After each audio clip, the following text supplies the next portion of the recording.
Muy bien, vamos a hablar acerca de índices para cadenas de caracteres o strings en Python. Python nos permite partir la cadena de caracteres a partir de un índice. ¿Qué es un índice?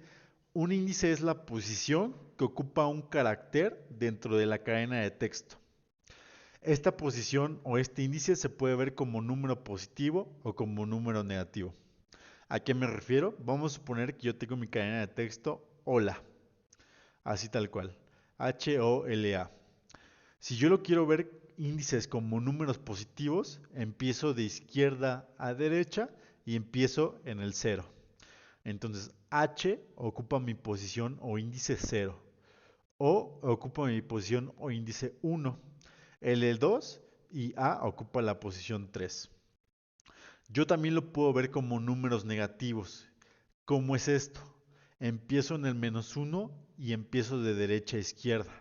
Entonces, en lugar de ser así, sería A sería mi posición menos 1, L sería mi posición menos 2, O sería mi posición menos 3 y H sería mi posición menos 4.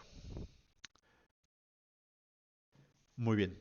Entonces, estas son las dos maneras en cómo podemos ver los índices. Típicamente se utiliza más con los positivos, pero con los negativos nos sirve mucho para estructura de datos, para manipulación de las strings o inclusive para revertir las strings. Hay un problema muy famoso en la estructura de datos que es invierte esta string que se puede utilizar con estos números negativos en los índices. Ahora, en Python, estos índices los podemos utilizar de dos maneras. Uno con la función index, que básicamente lo que nos permite es saber en qué índice está un carácter o en qué índice o posición está una subcadena de caracteres. O lo podemos utilizar para saber qué hay en ese índice o en esa posición. Yo, por ejemplo, tengo mi string, quiero saber qué hay en el índice cero, solo pongo mi string 0 entre square brackets y me debe devolver.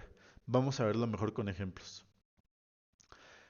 Yo tengo mi cadena S o mi cadena en caracteres asignada a la variable S. Entonces yo quiero saber en qué índice está mi subcadena PY. PY de aquí de Python. Entonces lo que hago es string.index y lo que quiero buscar, PY. Yo lo ejecuto, me va a devolver 16. ¿Por qué? Porque de aquí, la C, a este espacio hay 15 posiciones, 15 índices. Entonces P empieza en mi posición 16.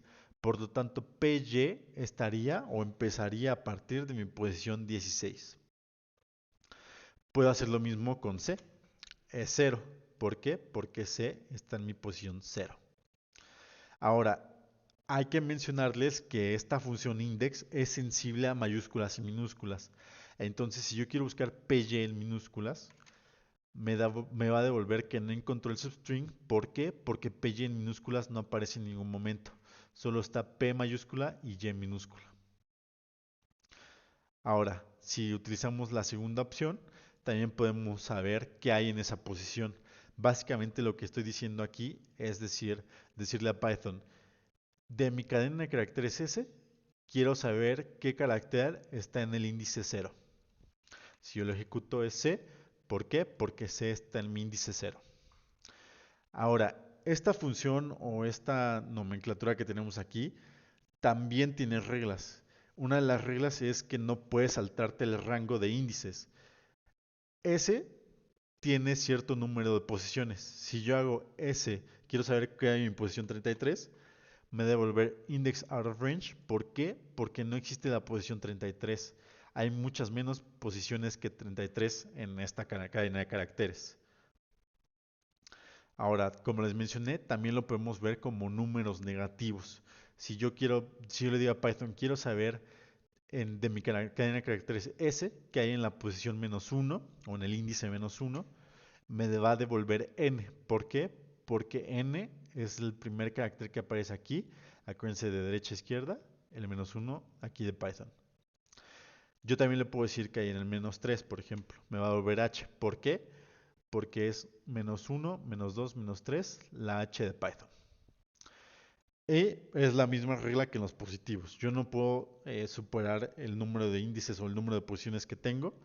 Si yo lo intento con menos 33, me va a volver igual index out of range, porque aquí no hay menos 33 posiciones, hay menos de menos 33 posiciones. Si queremos saber cuántas hay, nada más es 0, 1, 2, 3, 4, 5, así consecutivamente hasta la n. Y muy bien, eso es todo para los índices en las cadenas de caracteres. Ahora sabemos qué es un índice, cómo verlo en una cadena de caracteres, cómo utilizarlas y varios ejemplos prácticos de cómo hacerlo.